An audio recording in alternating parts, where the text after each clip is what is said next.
You know, I want to ask you, so you got Brock Purdy in his first playoff game. Go back to now you weren't a quarterback, but go back to your first playoff game. Were you a little Brock Purdy? That's a lot. You're a big favorite. You're at home. Everybody's talking Super Bowl. That is a lot for Mr. Irrelevant. Go back to your first playoff game. Do you remember it? Were you a little tight, Moose?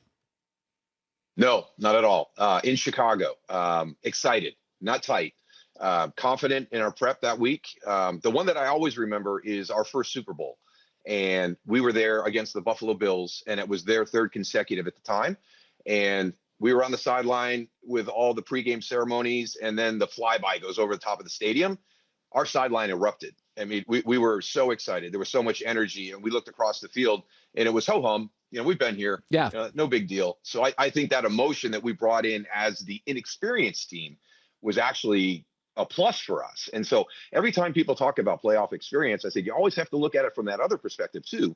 That first time there, you are so excited and you've been so focused during your prep during the course of the week that sometimes I think that that's a positive. You know, that Dallas team you were on, the cap situation was different. You had Pro Bowlers everywhere. You're a Pro Bowler, fullbacks. You know, this Niners team's got a Pro Bowl fullback. Like your Dallas team, there's a Pro Bowler in literally every unit. Even the O-line, which can struggle, Trent Williams. So when you watch San Francisco this year, I kept saying, I don't know if they're the best team.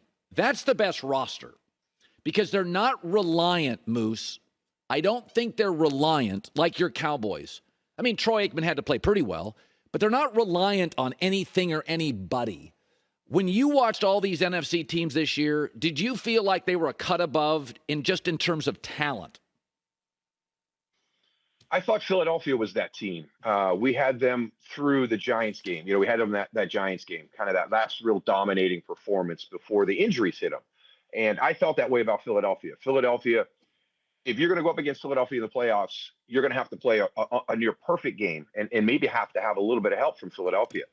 I think that team now is San Francisco. I think we've shifted that in the NFC from Philadelphia to San Francisco. And the number one reason they're very similar in how they're built, especially on the defensive side of the ball, the ability to get pressure, get around the quarterback, cause turnovers. You know, the big thing for San Francisco is if they're even or plus in the turnover ratio, they're undefeated this year. They only lose when they make the mistakes. So I just think that this is a team that's got a chip on their shoulder. We had them in week one, and everybody was talking about a Super Bowl caliber roster in the opener. And they start out 3-4, and they've got all that adversity, and they go through all those challenges. And then they right the ship and roll off 10 consecutive. So this is a team that's playing as well as they have at any point during the season. They're extremely confident. They're extremely healthy. And going back to that opener, a few of the question marks that Kyle Shanahan had going into the start of the season were answered in a positive way. The guard, center guard area in that offensive line is probably his biggest concern. And that has really grown during the course of the season. And that starting five is playing extremely well. Okay, I want to go to Dallas, Tampa. Your thoughts, I'm sure you live in Dallas and you hear it. What is your take? I've never thought Dak is careless with the ball. I don't think he's a great arm talent. He's not Josh Allen, but I never thought of him. He's smart. I don't think he's a sloppy. This has been a weird year. He's up there with Davis Mills in picks. What is your explanation why that's happened? We had them in Chicago, and we actually talked to him about this because at that time he had a couple of games where he had some careless interceptions into the middle of the field. And it was more about the chemistry and the relationship with the receiver, seeing the same thing in coverages between the hashes. And he had another one, just like the ones we'd seen previously, when he tried to fit a ball into CeeDee Lamb. And for me, it wasn't so much that I'm going to put that ball into an area and I want you to go get it. I just don't think that they were in sync in what they were seeing because it was crowded in the area that he was trying to fit that ball into that window. And CeeDee did not go in and get it. He kind of left it out there and it just drifted into the secondary for the Bears to intercept. So that was one of the ones that I remember the most. And you started to see that same type of interception during the course of the year. So I don't know if it's a confidence and a chemistry thing. I don't know if it's not seeing the middle of the field cleanly yet. But the ones in Washington were a little bit different than the ones he had during the course of the season early on. I'm not sure. And as you pointed out, he's tied with Davis Mills, but he's the first quarterback to be tied for this stat, missing as many games as he did during the course of the season. He missed 5 games, and he's still tied for the lead in interceptions, which is very uncharacteristic in his style of play. Aaron Rodgers didn't make the playoffs. Mike McCarthy did, but Mike took all the heat in the breakup, and that often happens. What does Mike McCarthy do? Because obviously, Moose, he wins a lot of games, and he gets teams to the playoffs. So we can all, maybe he's not articulate at the mic, or he's kind of uncomfortable, or whatever. What does he do as a former Pro Bowl player that you watch and you like? You're a fan of, because not every coach does everything well. Belichick's struggling with offense. But is there something Mike does that you appreciate? His prep during the week, the culture that he builds when he gets to a franchise. I mean, these are things that, from a player's perspective, are critical. And I think we've seen the success with Brian Daboll with the Giants, Kevin O'Connell with the Vikings. They were able to build that culture and have success quickly. Matt Eberflus is doing the same thing in Chicago. He's a little bit behind with the talent around some of the key players. And I'm excited to see what happens there, because I think he's built a really good culture. That's the most important thing, because that helps you weather the adversity when it shows up during the course of the season. And it's going to show up during the course of the season. So the biggest thing for me is how he builds that foundation for that team to function with, the preparation during the course of the week, obviously his knowledge about the game of football. I think the one area where, Mike himself will say, I'm continuing to work on this and I've got to get better. Just like Andy Reid, in-game decisions, time management, clock management, challenges. There's certain things that happen during the course of the game that I think Mike could be a little bit better in. And that's something that Andy Reid has been working on for the majority of his career. But it's not an easy thing. But other than that, the surprising thing to me is when you had a guy like Mike McCarthy and a quarterback like Aaron Rodgers, that they were only able to win one Super Bowl together in Green Bay.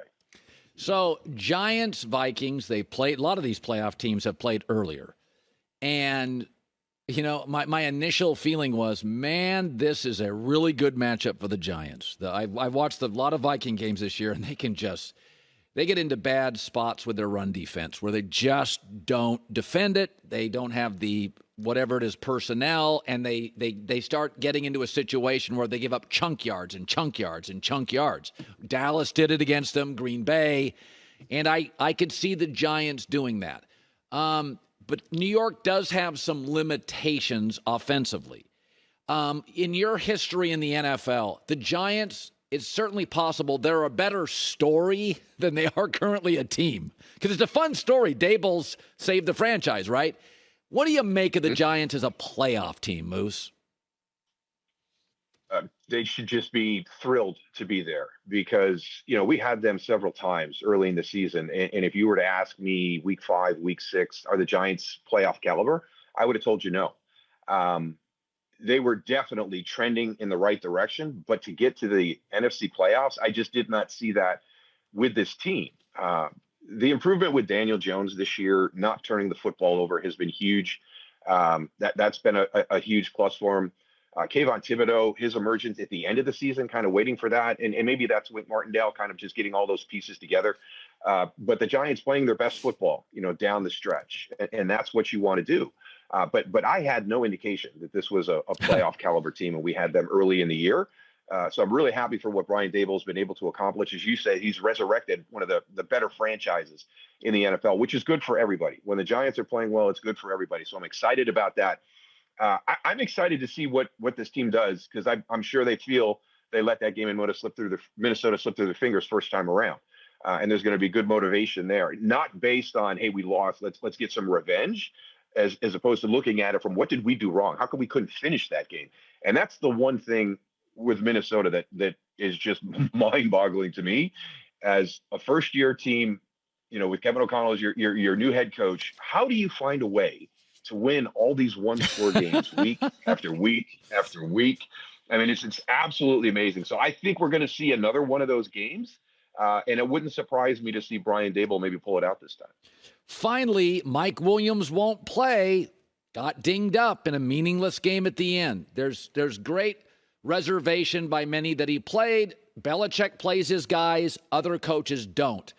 I felt the Chargers were so dinged up earlier, and 3 players, Derwin James, Mike Williams, and Bosa, tend to be guys that play really hard. There's something in their body. Mike's got a back issue. There are certain players that I would rest in spots. Some guys are just tend to be a tad more injury prone.